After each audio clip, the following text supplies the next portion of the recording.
Hi Gaman. Good evening hi నాన్న. Sir. Good evening. Good evening sir. Introduce చేసుకున్నానా? నా పేరు గమన్. మ్మ్. మ్మ్. నేను చదువుతుండేది దైవాసుర సంపద్ విభాగ యోగ, మ్మ్. ఇంకా భక్తి యోగ. ఓకే, మా మాడ్యూల్ అమ్మ టెస్ట్, పేరు మాడ్యూల్ 1 టెస్ట్ ఇవాళ. ఏ స్కూల్లో చదువుతున్నావు? ఏం అవును క్లాస్ సార్, చదువుతున్నావు నాన్న? Fourth class sir. ఎక్కడ స్కూల్ ఎక్కడ? ప్రాడజీస్. ఎక్కడ? బెంగళూరా?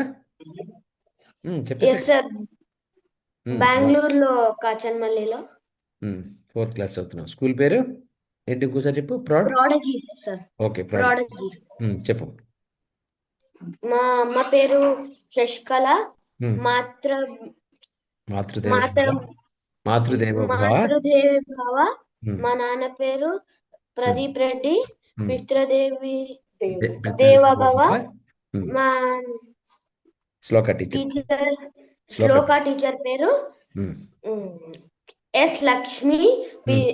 ఆచార్య దేవోభవ. Very good. ఇప్పుడు 12th చాప్టర్తో స్టార్ట్ చేయిస్తాను. నేను స్టార్ట్ చెప్పిన శ్లోకం ఓకే నుంచి సార్. నువ్వు స్టార్ట్ చెయ్యి. ఓకే. నేను ఓకే సార్. ఆపిన తర్వాత ఆపేసేయాలి. ఏత్వక్షరమ. ఏత్వక్షరమనిర్దేశ్యం అవ్యక్తం చెప్పండి, రికార్డింగ్లో ఉంది ఇప్పుడు. చెప్పేసుకుంటూ వెళ్ళిపోయినా. ఏత్వక్షరమనిర్దేశ్యం అవ్యక్తం పర్యుపాసతే సర్వత్ర గమచింత్యం చ కూటస్థమచలం ధ్రువం సన్నియమ్యేంద్రియగ్రామం సర్వత్ర సమబుద్ధయః ते प्राप्नुवन्ति मामेव सर्वभूतहिते रताः क्लेशोऽधिकतरस्तेषाम् अव्यक्तासक्तचेतसाम् अव्यक्ता हि गतिर्दुःखम् देहवद्भिरवाप्यते ये तु सर्वाणि कर्माणि मयि सन्न्यस्य मत्पराः अनन्येनैव योगेन मां ध्यायन्त उपासते అథ చిత్తం. तेषामहं అథ समुद्धर्ता చిత్ मृत्युसंसार అథ చిత్తం. అక్కడ నుంచి చెప్పు. अत चित्तं समाधातुं न शक्नोषि मयि स्थिरम् अभ्यासयोगेन ततः मामिच्छाप्तुं धनञ्जय अभ्यासेऽप्यसमर्थोऽसि मत्कर्म परमो भव मदर्थमपि कर्माणि कुर्वन् सिद्धिमवाप्स्यसि अथैतदप्यशक्तोषि मत्कर्म परमो भव मदर्थमपि कर्माणि कुर्वन् सिद्धिमवाप्स्यसि अथैतदप्यशक्तोषि సంతుష్ట कर्तुं సతతం. मद्योः సంతుష్ట సతతం. सन्तुष्टः सततं योगी यतात्मा दृढनिश्चयः मय्यर्पितमनो बुद्धिः यो मद्भक्तः स मे प्रियः यस्मान्नो द्विजते लोकः लोकान्नो द्विजते च यः हर्षामर्षभयोद्वेगैः मुक्तो यः स च मे प्रियः अनपेक्षश्च शुचिर्दक्षः उदासीनो गतव्यतः శుచిర్దక్ష. శుచి सर्वारम्भपरित्यागी అనపేక్ష శుచిర్దక్ష. స్పీడ్లో శుచి अन ఉంది. अनपेक्षशुचिर्दक्षः उदासीनो गतव्यतः सर्वारम्भपरित्यागी यो मद्भक्तः स मे प्रियः यो न हृष्यति न द्वेष्टि न शोचति न काङ्क्षति शुभाशुभपरित्यागी भक्तिमान् यः स मे प्रियः समशत्रौ च मित्रे च तथा मानापमानयोः शीतोष्णसुखदुःखेषु समस्तंग विवर्जितः 16th. तुल्यनिन्दास्तुतिर् 16 చాప్టర్ मौनी స్టార్ట్ చేయము. सन्तुष्ट। అథ షోడశోధ్యాయ. ओम श्री कृष्णाय परमात्मने नमः।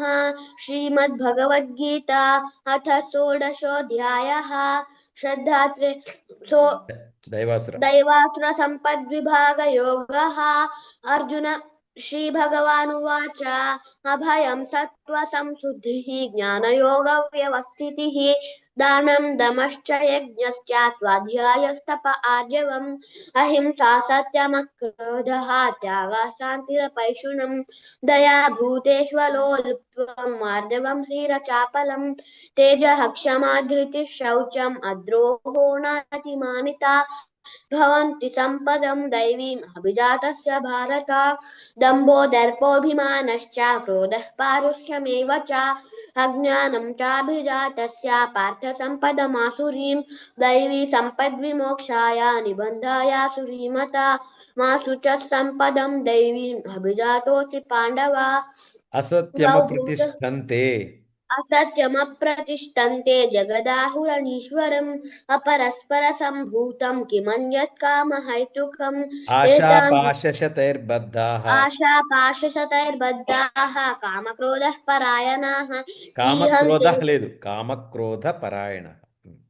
कामक्रोधपरायणाः ईहन्ते कामभोगार्थम् अन्यायेनार्थसञ्चयान् इदमद्य मया लब्धम् इमं प्राप्स्ये मनोरथम् इदमस्तीदमपि मे भविष्यति पुनर्धनम् असौ मया हतः शत्रुः हनिष्ये चापरानपि అనేక చిత్త ईश्वरोऽहम् అనేక చిత్త अनेकचित्तविभ्रान्ताः मोहजालसमवृताः प्रसक्तः कामभोगेषु पतन्ति नरकेषु च అహంకారం आत्मा బలం దర్పం अहङ्कारं बलं दर्पं कामं क्रोधं च संश्रिताः मामात्मपरदेहेषु प्रद्विषन्तोऽभ्यसूयकाः तानहं दृशतः क्रूरान् संसारेषु नराधमान् क्षिपाम्यजश्रमशुभान् आसुरीष्वेव योनिषु आसुरीं योनिमापन्नाः मुधा जन्मनि जन्मनि मामप्राप्यैव कौन्तेय ततो यान्त्यधमां गतिम्